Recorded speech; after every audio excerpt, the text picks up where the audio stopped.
तो आज हम बात करते हैं बहुत ही ट्रेंडिंग टॉपिक के हवाले से और बहुत ही पसंदीदा जाना माना टॉपिक है, क्योंकि जब बात करती है न्यूट्रिशनिस्ट की या डाइट की तो सबसे पहले वर्ड आता है कि ऐसी कौन सी डाइट इस्तेमाल करें। और जब डाइट की बात आती है तो सबसे पहले ये अल्फाज आता है कि कौन सा सैलड इस्तेमाल किया जाए, क्योंकि ये तो सबको मालूम है कि सैलड का इस्तेमाल बहुत ज़्यादा होता है, लेकिन कौन सा ऐसा सैलड इस्तेमाल किया जाए जिससे आपका वज़न भी कम हो और जो आपकी ओवरऑल हेल्थ के लिए भी अच्छा हो। हमने नोटिस किया है कि 92% अवाम जो ये वीडियोस देखती है वो नॉन सब्सक्राइब है हमारे चैनल को। तो आपसे एक हम्बल रिक्वेस्ट ये है कि इस चैनल को प्लीज़ सब्सक्राइब करें ताकि आपके लिए हम बेहतर से बेहतर कंटेंट बनाएं और बड़े से बड़े डॉक्टर्स को अपने प्लेटफॉर्म पे ला सकें।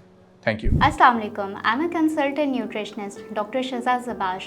For physical consultation, you can contact me at MD Health Center, which is located at Defence Raya, Lahore. और ऑनलाइन अपॉइंटमेंट्स के लिए आप मरहम के थ्रू मुझसे रब्ता कर सकते हैं। Every third person is in struggle कि किस तरह से अपने वेट को लूज़ करना है, तो उसके लिए एक ऐसी डाइट को फॉलो करें जो कि एक हेल्दी वेट लॉस और पोर्शन कंट्रोल को बैलेंस करते हुए जो है मैनेज करते हुए आप उस प्लान को फॉलो करें। और उसमें ऐसे सैलड्स का इस्तेमाल करें जो कि आपकी ब्रेन हेल्थ के लिए भी अच्छे हैं, ओवरऑल हेल्थ के लिए भी अच्छे हैं, क्योंकि जब बात करते हैं सैलड्स की तो इसमें इस्तेमाल होते हैं वेजिटेबल्स का। यानी वेजिटेबल्स का मतलब ये है कि it benefits in the way, क्योंकि इसमें फाइबर मौजूद होता है जो कि आपके डाइजेशन सिस्टम के लिए अच्छा होता है। Vitamin A, C, E, folate ये सब मौजूद होते हैं जो कि आपकी ओवरऑल हेल्थ को इम्प्रूव करते हैं।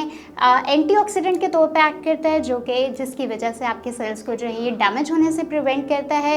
लेकिन ये याद रखना ज़रूरी है क्योंकि बहुत सारे लोग जो है वज़न कम करने के सिलसिले में सिर्फ सैलड डाइट फॉलो करते हैं। उसकी वजह से होता है ये कि जब आप एक्सेसिव सैलड का इस्तेमाल करते हो तो उसकी वजह से गैस, ब्लोटिंग, इंडाइजेशन के इश्यूज़ कॉज हो जाते हैं, जिसकी वजह से आपका स्टमक अपसेट हो जाता है और आप एक प्रॉपर गोल को अचीव नहीं कर पाते। तो बेहतरीन सैलड जो कि आप अपनी डाइट में शामिल कर सकते हैं वो है चिकन कॉर्न सैलड, जिसमें आप जो है वो प्रोटीन्स भी ले सकते हैं, हेल्दी कार्ब भी ले सकते हैं, डिफरेंट वेजिटेबल्स जो भी आपको पसंद है, आइदर अनियन का इस्तेमाल या टोमेटोज़ का इस्तेमाल के साथ जो है वो एक आप अच्छा सा बाउल बना के उसके ऊपर लेमन को स्प्रिंकल कर सकते हैं, जिससे आप विटामिन सी को भी जो है वो अपनी बॉडी में इनटेक कर सकते हैं। लेकिन बस ये याद रखिए कि इसमें एक्सेसिव जो है जो ड्रेसिंग्स हैं उससे अवॉइड करें, सॉस से अवॉइड करें, ताकि जो है वो आपका वज़न भी कम करे और आपकी जो है वो इम्यूनिटी को भी बूस्टअप करें। Thank you.